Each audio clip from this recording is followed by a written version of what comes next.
अस्सलाम वालेकुम दोस्तों, एक वीडियो है ध्रुव राठी की जिस पे उन्होंने रावण और रामायण की कुछ बातें की है। तो वो खुद भी एक हिंदू और फिर हिंदुओं के खुदा के बारे में ये लोग क्या बात कर रहे हैं। पहले वीडियो देखते हैं, इसके बाद फिर इस पे रिएक्शन देते हैं। नमस्कार दोस्तों, आप सबको एडवांस में दिवाली की बहुत बहुत शुभकामनाएं। पिछले साल रामायण पे मैंने एक वीडियो बनाया था जिसमें हमने डिस्कस किया था कि कैसे कुछ लोग रावण को जस्टिफाई करने की कोशिश करते हैं, इलॉजिकल आर्ग्यूमेंट्स देकर ये साबित करने की कोशिश करते हैं कि आखिर रावण इतना भी बुरा नहीं था। इन बातों को मैंने उस वीडियो में डिटेल में काउंटर किया था और आज के इस दिवाली स्पेशल वीडियो में मैं 3 चीजों पर फोकस करना चाहूंगा। पहला, एक आरोप जो कई लोग श्री राम पर लगाते हैं कि जब राम अयोध्या वापस लौटे तो उन्होंने प्रेग्नेंट सीता जी को छोड़ दिया। इसके साथ साथ कुछ लोग ये भी कहते हैं कि राम ने शंबुक नाम के एक शूद्र को जान से मार दिया सिर्फ इसलिए क्योंकि वो तपस्या कर रहे थे। इनफैक्ट ये 2 ऐसी चीजें हैं जिनका मेंशन डॉक्टर अंबेडकर ने अपनी booklet riddles of Ram and Krishna में भी किया था। दूसरी चीज, रामायण के ऊपर एक पुरानी क्लिप मेरी जो अक्सर कई लोग बार बार फैलाते रहते हैं सोशल मीडिया पर। आज मैं क्लियर करना चाहूंगा कि रामायण के ऊपर मेरी अपनी राय क्या है। और तीसरा, कुछ छपरी लोगों को हम एक्सपोज करेंगे जो राम के नाम पर गंदगी फैलाते हैं समाज में। हम ये समझेंगे कि क्यों राम को नाथू राम से बचाना बहुत जरूरी है। आइए शुरू करते हैं।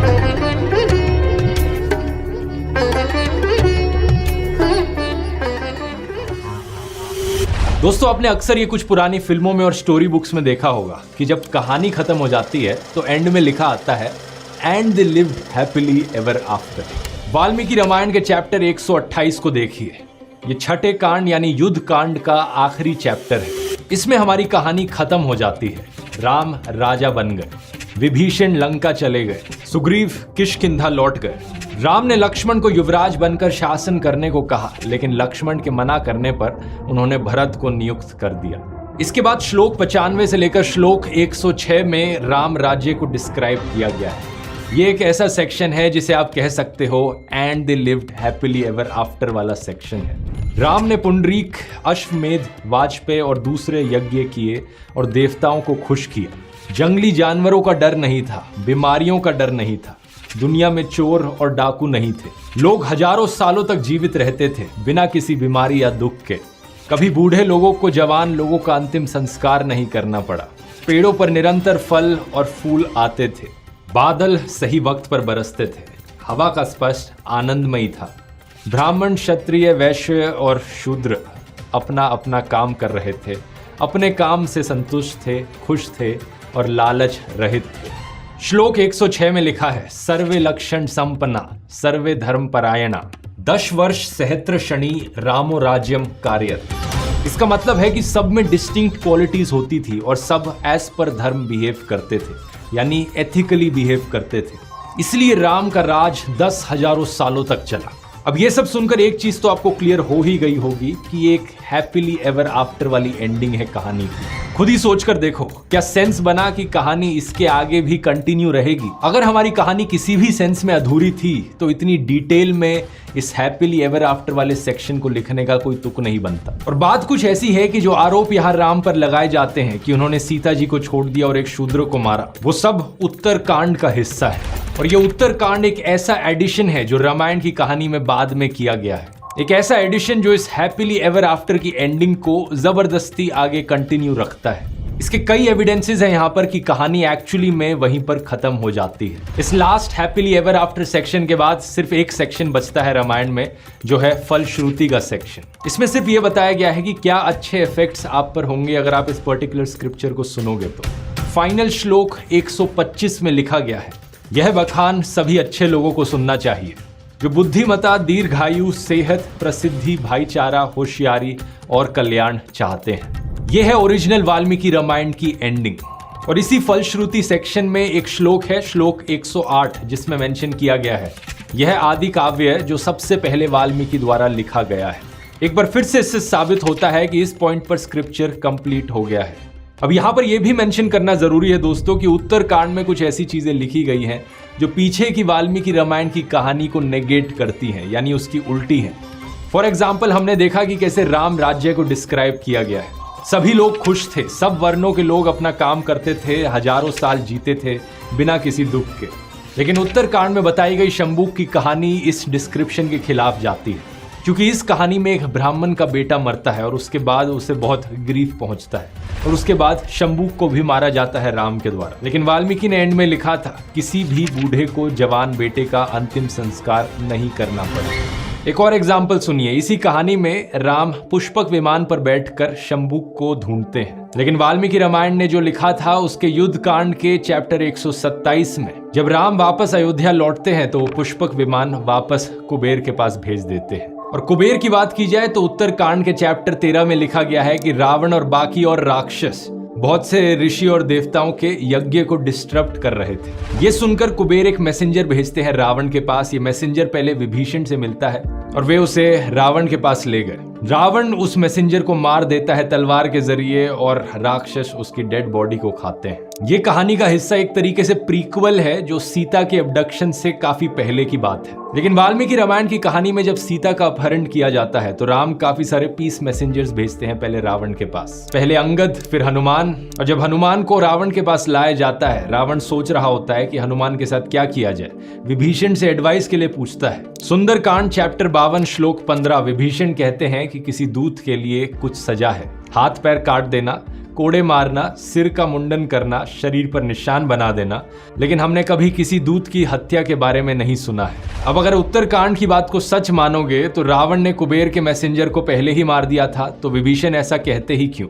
तो दोस्तों, इन सब सबूतों को देखकर एक चीज बड़ी क्लियर हो जाती है कि उत्तरकांड ओरिजिनल रामायण की कहानी का हिस्सा नहीं है, इसे बाद में ऐड किया गया है। और जिस तरीके से इसकी कहानी ओरिजिनल कहानी को नेगेट करती है, इसे रामायण का कंटिन्यूएशन कभी भी नहीं कंसिडर किया जाना चाहिए। अब एक सवाल आपके मन में आएगा कि उत्तरकांड आखिर लिखा किसने और ये कब लिखा गया? हिस्टोरिकली हमारे पास इसका कोई ठोस सबूत नहीं है, लेकिन हम अंदाजा लगा सकते हैं कि एक ऐसी कहानी है जो ब्राह्मणिकल सुपीरियोरिटी और कास्टिज्म को प्रमोट करने के लिए ऐड करी गई है। ये दर्शाना कि ब्राह्मण शूद्र के ऊपर है। और सीता की भी जो कहानी है वो एक ऑब्वियस अटेम्प्ट लगता है पेट्रियार्की को प्रमोट करने का, कि आदमियों के हाथ में ताकत है और आदमी औरत को कंट्रोल करते हैं। ऐसा लगता है कि समाज में कुछ कास्टिस्ट और सेक्सिस्ट लोगों ने रामायण में इस कंटिन्यूएशन को जबरदस्ती ऐड किया ताकि अपना एजेंडा चला सकें वो एक समय पर। और एजेंडा की बात करी जाए तो कुछ लोग आज भी हैं ऐसे जो राम का नाम इस्तेमाल करते हैं समाज में गलत चीजें प्रमोट करने के लिए, बुरी आदतें प्रमोट करने के लिए। जय श्री राम के नारे लगाना गुंडागर्दी करते वक्त, औरतों को गालियां देते वक्त। और इन्हीं सब लोगों को सबसे ज्यादा तकलीफ भी होती है मेरे ये रिलीजन के ऊपर वीडियोस देखकर, क्योंकि इन्हें लगता है कि इसने कैसे बोल दिया रिलीजन के ऊपर, ये तो अच्छी बातें बता रहा है लोगों को। अगर धर्म से ये अच्छी चीजें सीखने लग गए तो हम जो धर्म की ठेकेदारी कर रहे हैं वो तो खत्म हो जाएगी। फिर अक्सर ऐसे लोग मुझे बदनाम करने के लिए मेरी पुरानी क्लिप्स आउट ऑफ कॉन्टेक्स्ट दिखाकर शेयर करते हैं सोशल मीडिया पर कि देखो मैंने पहले क्या कहा था। एक ऐसी ही क्लिप मेरी रामायण के ऊपर ये शेयर करी जाती है इन लोगों के द्वारा। तो लोग बोलते हैं अच्छा क्योंकि वो ब्रिज एग्जिस्ट करता है इसलिए ये एक्चुअली में हमारी हिस्ट्री है, ये कहानी असली में हुई थी।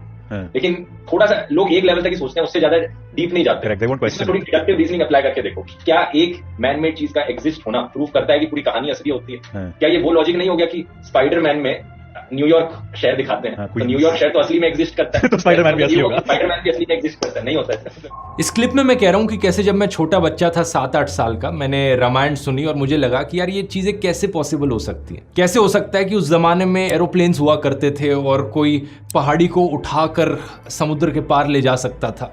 जब मैं बच्चा था तब भी मुझे यकीन नहीं हुआ इन चीजों पर। मैंने ऐड किया कि ये तो वैसी कहानियां हो गई जैसे सेंटा क्लॉज की कहानियां होती हैं।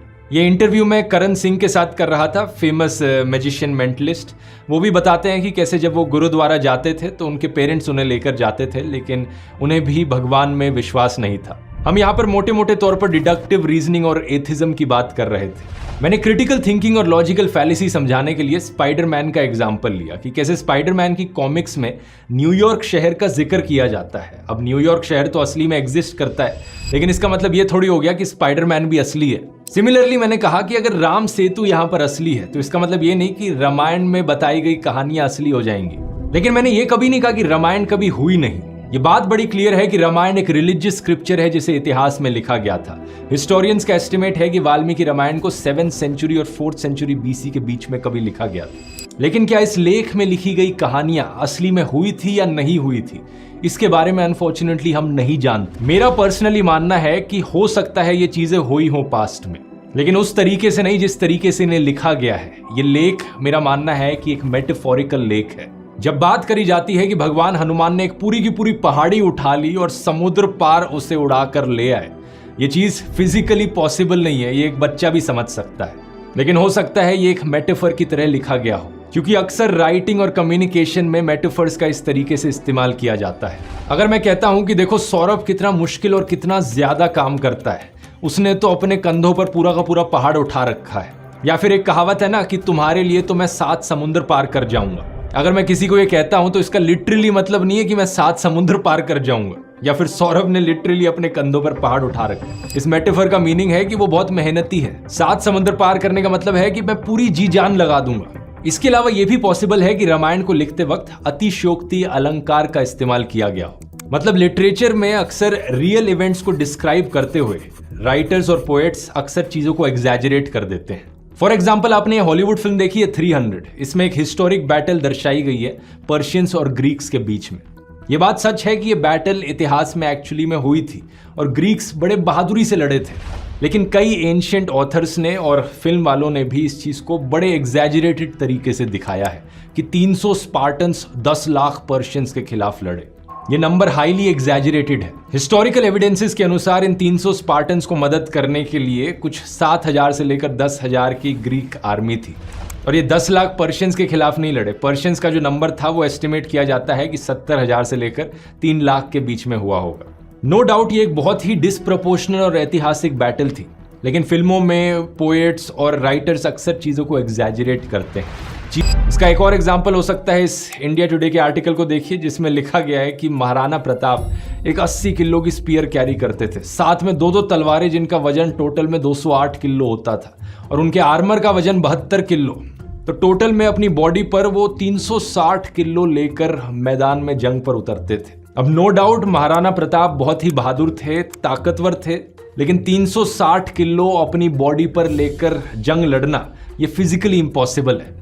ये पोएट्स और राइटर्स का एक एग्जैजरेशन है। इसका सच पता करने के लिए उदयपुर के सिटी पैलेस म्यूजियम में जाकर देखिए, जहां पर महाराणा प्रताप के आर्मर और हथियार रखे हुए हैं और उनका वजन भी वहां मेंशन किया गया है 35 किलो। तो ये मेरी राय है रामायण के ऊपर। लेकिन आप में से अगर किसी को लगता है कि एक्चुअली में एक पहाड़ को उठाकर समुद्र के ऊपर से उड़ना पॉसिबल है, फिजिकली पॉसिबल है, तो आप यकीन कीजिए, मुझे कोई प्रॉब्लम नहीं अगर आप इस चीज में यकीन करते हैं तो। अब कुछ लोग होंगे जो ये सुनकर कहेंगे हिम्मत है तो मुसलमानों के बारे में बोल, हिंदू के बारे में ही क्यों बोलता है। इस पर मैं कहूंगा कि मैंने एक इब्राहिमिक रिलीजन्स पर भी वीडियो बनाया है, जिसे जाकर आप देख सकते हैं। उसमें मैंने क्लियरली कहा है कि इस्लामिक और क्रिश्चियन स्क्रिप्चर्स की भी कुछ कहानियां हैं जो माइथोलॉजी है। इवन दो प्रॉफिट मोहम्मद और जीसस क्राइस्ट हिस्टोरिकल फिगर्स हैं, लेकिन जो मिरेकल्स की कहानियां इनसे अटैच करी जाती हैं वो हिस्टोरिकल नहीं है। ना तो साइंटिस्ट ना ही हिस्टोरियंस उन्हें सच मानते हैं। तो ये सिर्फ मेरी पर्सनल राय नहीं है। चाहे ये जीसस क्राइस्ट की कहानी हो कि कैसे उन्होंने पानी को वाइन में बदल दिया, या फिर प्रॉफिट मोहम्मद की कहानी कि कैसे उन्होंने चांद को अपनी तलवार से 2 हिस्सों में बांट दिया, या फिर भगवान हनुमान की कहानी कि कैसे उन्होंने सूरज को निगल लिया, ये सब माइथोलॉजिकल कहानियां हैं। साइंस और हिस्ट्री में इनकी कोई जगह नहीं है। मेरा मानना है कि ये कहानियां मेटाफोरिकल हैं। जैसे हम बातों बातों में कहते हैं कि आई एम इन हेवन, मैं बहुत खुश हूं, एक स्टेट ऑफ ब्लिस में हूं। चांद को स्प्लिट कर देना हो सकता है मानो सदियों पुराने चले आ रहे ट्रेडिशंस को तोड़ देना, या फिर सूरज को निगलना मानो आग को कंट्रोल कर लेना, अपने सेंसेस पर एक कंट्रोल बना लेना। पृथ्वी की समस्त ऊर्जा किसकी ऊर्जा है? तो सूरज को निगलने का क्या अर्थ हुआ? प्रकृति में जो सबसे बड़ा तुमको दिखाई पड़ सकता है, हनुमान जा करके सीधे उसी को जीत लाए, माने प्रकृति को जीत लेना। माने ये नहीं है कि फल समझ के ऐसे खा गए। सभी रिलीजियस स्क्रिप्चर्स की कहानियों में कोई ना कोई मैसेज छिपा है, लेकिन प्रॉब्लम पता है क्या है? लोगों को मैसेज की चिंता ही नहीं है। लोग अपनी ईगो पर मरे पड़े हैं। बस ये साबित करना है कि मेरा रिलीजन बेस्ट रिलीजन है। कुछ लोग तो दूसरों को मारने काटने को भी तैयार हो जाते हैं ये प्रूफ करने के लिए, लेकिन मैसेज को इग्नोर कर देते हैं। लेकिन आज दोस्तों राम का नाम खतरे में है। राम के नाम को बहुत बदनाम किया जा रहा है। आपने वो कहावत सुनी है ना, मुंह में राम बगल में नाथू राम।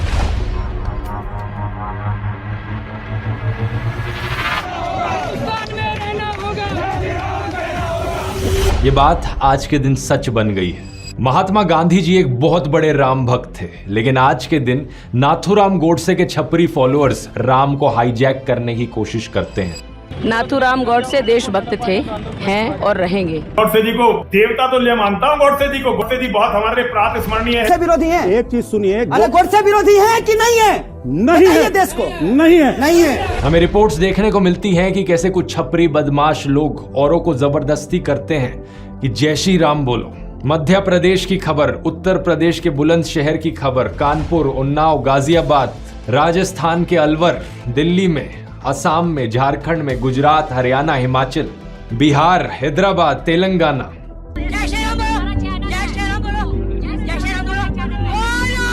इस तरीके की खबर देश के कोने कोने से सुनने को मिलती है। लोगों को मारा जाता है, आग जलाई जाती है, लिंचिंग करी जाती है राम के नाम पर। इन लोगों को ऐसी खबरें दिखाओगे तो इनकी तरफ से जवाब आता है कि लेकिन अरे उन मुसलमानों का क्या वो भी के स्लोगन्स उठाते हैं? क्या आप स्लोगन्स को सपोर्ट करते हो? नहीं, कोई भी नॉर्मल इंसान ऐसे स्लोगन को सपोर्ट नहीं करेगा। लेकिन इन छपरी लोगों का माइंडसेट है कि मुस्लिम गलत कर रहा है तो हम भी करेंगे, वो दूसरा कुएं में कूद रहा है तो हम भी जाके कूदेंगे। अगर मुस्लिम्स को कॉपी ही करना है तो ये महान मुस्लिम लोगों को कॉपी कर सकते हैं, जैसे कि डॉक्टर एपीजे अब्दुल कलाम या फिर doctor Salim Ali, the Birdman of India, या फिर मोहम्मद रफ़ी। लेकिन नहीं, इन्हें कॉपी करना है तो ये मुस्लिम एक्सट्रीमिस्ट को कॉपी करेंगे। इस्लामिक आतंकवादी Osama bin Laden, Hafiz Saeed, जिन्होंने इस्लाम का नाम खराब किया, अब ये सैफरन गमछा ओढ़े छपरी लोग राम का नाम इसी तरीके से खराब कर रहे हैं। अल्लाहू अकबर का मतलब है गॉड इज ग्रेट, एक बहुत अच्छी चीज है इसे कहना। लेकिन इस्लामिक आतंकवादियों ने हमला करते वक्त दुनिया भर में इस अल्लाहू अकबर की चांट का इतनी बारी इस्तेमाल किया है। इन खबरों को देखो। अल्लाहू अकबर के नारे लगाया। To have shouted Allahu Akbar. He pulled out a knife and attacked, shouting Allahu Akbar. आजान की प्रेयर शुरू होती है अल्लाहू अकबर कहने से, जो कि आपको पीस देती है, अंदर से शांति की फीलिंग देती है। I personally love अजान। जब हम लोग तनु मनु की शूटिंग भी कर रहे थे लखनऊ में, so I loved the sound of it। लेकिन ये कट्टरवाद लोग इसी स्लोगन का इस्तेमाल करते हैं एक वॉर क्राई की तरह आतंकवादी हमले करते हो। सिमिलरली जय श्री राम एक ऐसा स्लोगन है जिसे सुनकर मन के अंदर शांति आ जानी चाहिए। जय जय राम, जय श्री राम, दो अक्षर का प्यारा नाम। लेकिन अब हमें क्या देखने को मिलता है कि वायलेंट भीड़ जाएगी इन लोगों की, हाथ में तलवारें और हथियार लिए, और जय श्री राम के नारे लगाएंगे। इन न्यूज आर्टिकल्स को देखो। हम सब हिंदू लोग पूजा करते हैं मंदिरों में जाकर, लेकिन ये हथियार ताने छपरी लोग मस्जिदों में पहुंच जाते हैं हिंदू के त्योहारों में। राम का नाम इस्तेमाल करके ये जेनोसाइड के स्लोगन्स उठाते हैं। ये लोग अक्सर सोशल मीडिया पर लिखकर रखते हैं धर्मो रक्षति रक्षित। कहते हैं कि ये इसलिए कर रहे हैं कि ताकि ये धर्म को बचा सके। धर्मो रक्षति रक्षित, धर्म उन लोगों की रक्षा करता है जो इसकी रक्षा करते हैं। ये लोग कहते हैं कि ये धर्म को बचाने का काम कर रहे हैं। लेकिन ये जो कोट है पता है कहां से लिया गया है? मनुस्मृति से। धर्म की डेफिनेशन इसमें देखोगे पता है क्या है? कुछ इस तरीके से है। धर्म के 10 लक्षण हैं: धैर्य, क्षमा, संयम, चोरी ना करना, स्वच्छता, इंद्रियों की नियंत्रित रखना, बुद्धि को बढ़ाना, ज्ञान लेना, सत्य का आचरण करना और शांत रहना। लेकिन क्या कोई भी चीज इनमें से एक भी इंसान ये कर रहा है? कोई नहीं कर रहा। सिर्फ सोशल मीडिया पर ये लोग माँ बहन की गाली देने का काम करते हैं। महाभारत में बार बार लिखा गया है अहिंसा परमो धर्म, अहिंसा परम धर्म है। रामचरितमानस में तुलसीदास कहते हैं परहित सरिस धर्म नहीं भाई, पर पीड़ा सम नहीं अधमाई। परोपकार से बढ़कर दूसरा धर्म नहीं है और किसी को दुख पहुंचाने से बढ़कर कोई दूसरा अधर्म नहीं है। वाल्मीकि रामायण अयोध्या कांड चैप्टर 14 श्लोक 3। जिन्हें धर्म का ज्ञान है वे कहते हैं कि सत्य ही सर्वोच्च धर्म है। तो धर्म का मतलब है अपनी मॉरल ड्यूटी करना, अपना धर्म निभाना। लेकिन आज कुछ लोग धर्म के नाम पर रेप करने वाले दरिंदों को मिठाई खिलाते हैं, लिंचिंग अक्यूज के सपोर्ट में महापंचायत कराते हैं, एप्स बनाकर औरतों की नीलामी करते हैं। मैं इन छपरी लोगों को चैलेंज करना चाहता हूं, वाल्मीकि रामायण में एक भी श्लोक दिखा दो जो इस नफरत को जायज ठहराता हो। वैसे ये लोग चैलेंज तो तब एक्सेप्ट करेंगे ना जब इन्हें पढ़ना लिखना आता होगा। इसलिए मैं कहूंगा दोस्तों कि हम सभी समझदार हिंदुओं को इकट्ठा होकर इनके खिलाफ आवाज उठाने की जरूरत है, ताकि हम राम को बचा सकें नाथूराम से। कोई धर्म के नाम पर आपको बेवकूफ ना बना सके, इसलिए रिलीजियस स्क्रिप्चर्स को खुद से पढ़िए। मैं पूरी वाल्मीकि रामायण का लिंक नीचे डिस्क्रिप्शन में डाल रहा हूं, और जब टाइम मिले पढ़कर देखना कि क्या वैल्यूज वहां सिखाई जाती हैं। जय जय राम, जय सिया राम। वीडियो पसंद आया तो यहाँ क्लिक करके रामायण वाला पिछला वीडियो देख सकते हैं। बहरहाल जी, इसकी अपनी तरफ से एक वजाहत करने की कोशिश की गई है कि धर्म को लोग मिसयूज़ करते हैं, और जो सारी जो धर्म हैं उसमें इंसानियत और अमन को और प्यार को और पीस को प्रमोट किया गया है। लेकिन हर धर्म के अंदर कुछ लोग इंतहा पसंद होते हैं, एक्सट्रीमिस्ट होते हैं, जो फिर इस धर्म के नाम पे फिर वो फसाद शुरू कर देते हैं। तो उसने ये कहने की कोशिश की है, तो चाहे वो मुसलमानों पे इल्ज़ाम हो, क्योंकि मुसलमानों को अक्सर दुनिया में टेररिस्ट कहा जाता है, लेकिन अगर आप खुद हिंदुस्तान की बात की जाए तो हिंदुस्तान में धर्म के नाम के ऊपर, जय श्री राम के ऊपर कितने फसाद होते हैं, और लोगों का जो अमन और चैन, जो सुख है, वो ख़राब कर देते हैं। और जिस तरह आपने देखा है गुजरात के अंदर कत्लेआम हुआ, इसी मोदी के दौर के अंदर मुसलमानों के घरों को जलाया गया और लोगों को मारा गया, हज़ारों लोगों का खून किया गया। तो ये सारा कुछ जो है इंतहा पसंदी की वजह से है, और ये इंतहा पसंदी जहाँ पर भी है, मज़हब के अंदर है या मज़हब से बाहर हैं, जो मज़हब को मानते हैं, जो खुदा को मानते हैं, जो नहीं मानते, इंतहा पसंदी जो भी करते हैं तो वो एक तरह से गलत करते हैं, क्योंकि हर मज़हब के अंदर इंतहा पसंदी की कोई गुंजाइश नहीं है। इस्लाम हो तो इस्लाम अगर जंग की बात करता है, अगर किसी को कत्ल करने की बात करता है, एक तो एक खुशी कंटेस्ट के ऊपर करता है, जिस तरह जब आप किसी काफिर के साथ, कुफ़ार के साथ जंग लड़ते हैं, जिहाद लड़ते हैं, तभी जब मैदान जंग में होते हैं तो फिर आपको इजाज़त होती है। लेकिन ऐसा नहीं है कि आप हर जगह फसाद फैलाना शुरू कर दें और हर जगह आप तलवार उठा के या गन उठा के लोगों को मारना शुरू कर दें, ऐसा नहीं। उसके लिए बाकायदा एक इमाम होना चाहिए, जिहाद के लिए भी एक शरई इमाम होना चाहिए, उसके हुक्म के मुताबिक फिर जब आपको चलना होता है। इसी तरह अगर कोई भी एथिस्ट हो, ईसाई हो, यहूदी हो, कोई भी हो, हिंदू हो, अगर किसी मुसलमान के ऊपर या किसी भी मज़हब के ऊपर या उनके मज़हब के जो मुक़द्दस शख्सियत हैं, तक़द्दुसात हैं, उनके ऊपर वो कीचड़ उछालने की कोशिश करते हैं, उनके ऊपर आरोप लगाते हैं, उनके ऊपर इल्ज़ामात लगाते हैं, तो वो भी एक तरह का ज़हनी जो फसाद का वो शिकार है। ज़हनी तौर पर वो भी एक एक्सट्रीमिस्ट हैं, क्योंकि वो भी किसी के ऊपर बिना तहक़ीक़ के फिर आप इल्ज़ाम लगाना शुरू कर देते हैं। इस वीडियो का मकसद, इसको लगाने का मकसद सिर्फ ये है कि ऐसे भी लोग हैं जो बिला सोचे समझे किसी की भी मुक़द्दसात के ऊपर फिर वो इल्ज़ामात शुरू कर देते हैं। तो ऐसा करना नहीं चाहिए, बल्कि आपको इजाज़त है, आप अपना मज़हब इस्तेमाल करें, आप अपने मज़हब के ऊपर आप अमल करें, और दूसरों के मज़हब के ऊपर कीचड़ उछालने की किसी को भी कोई हक़ नहीं है।